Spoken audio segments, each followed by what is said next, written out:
एक छोटे से गांव में मोहन नाम का एक गरीब किसान रहता था।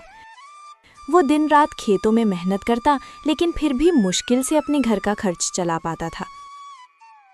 सुबह होते ही वो हल लेकर खेत में लग जाता, पसीने और चिंता के साथ अपनी जिंदगी को जैसे तैसे आगे बढ़ाता रहता। मोहन की पत्नी सरला एक सीधी साधी और समझदार महिला थी, जो हर हाल में घर संभालती थी। उसकी 2 बेटियां थीं। बड़ी बेटी गीता, जो समझदार और अच्छे स्वभाव की थी, और छोटी बेटी नीलम, जो चंचल और चालाक थी, लेकिन अपनी बड़ी बहन से बहुत ईर्ष्या करती थी। दोपहर का समय था। रसोई में सरला चूल्हे के पास बैठी खाना बना रही थी। गीता उसके पास आकर चुपचाप सब्जी काटने लगी। गीता बेटा, तुम हर काम इतनी लगन से करती हो, सच में तुमसे घर संभल जाता है। माँ, ये तो मेरा फर्ज है, आप इतनी मेहनत करती हैं तो मैं कैसे पीछे रह सकती हूँ। तुम्हारी यही बात मुझे सबसे अच्छी लगती है, शांत स्वभाव और समझदारी।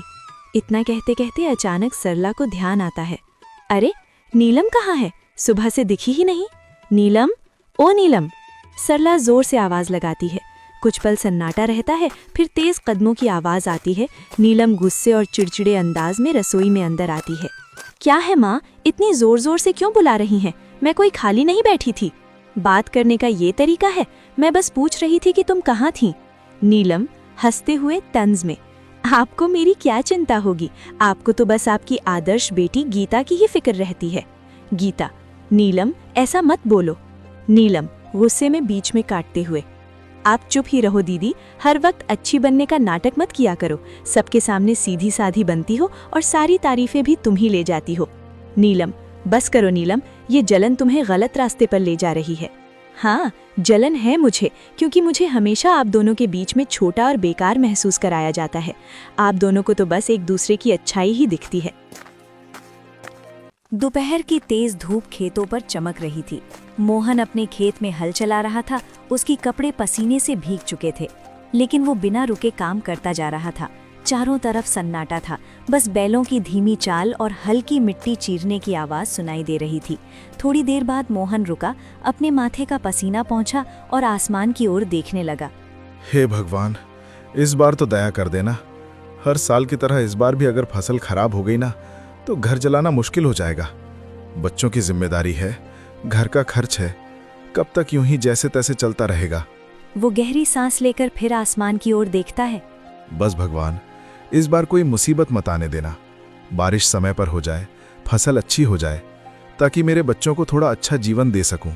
इतना कहकर वो फिर से काम करने लगता है। तभी दूर से कोई आवाज लगाता है। अरे मोहन!